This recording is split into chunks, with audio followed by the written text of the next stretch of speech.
ఈ పక్షి చేస్తున్న విషయం ఖచ్చితంగా నమ్మదగినది కాదు. ప్రతిరోజు ఈ పక్షి చేసే మొదటి పని తన చుట్టుపక్కలంతా శుభ్రంగా ఉంచుకోవడం.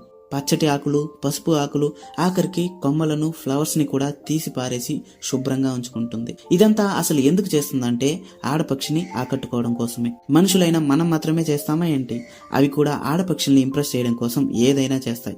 ఎందుకంటే ఈ రకమైన ఆడపక్షులు మగపక్షిని చాలా అరుదుగా ఎంపిక చేసుకుంటాయి. అందుకే ఈ మగపక్షి అన్నిటిని శుభ్రంగా క్లీన్ చేసి స్టేజ్ ని సెట్ చేసి పెట్టుకుంది. ఇప్పుడు ప్రపోజల్ టైం. అక్కడకు ఆడపక్షి వచ్చిన వెంటనే ఈ మగపక్షి పర్ఫార్మెన్స్ స్టార్ట్ చేసింది. తను సిన్సియర్ అని చూపించడం కోసం తల వంచి నమస్కరించి స్టార్ట్ చేసింది.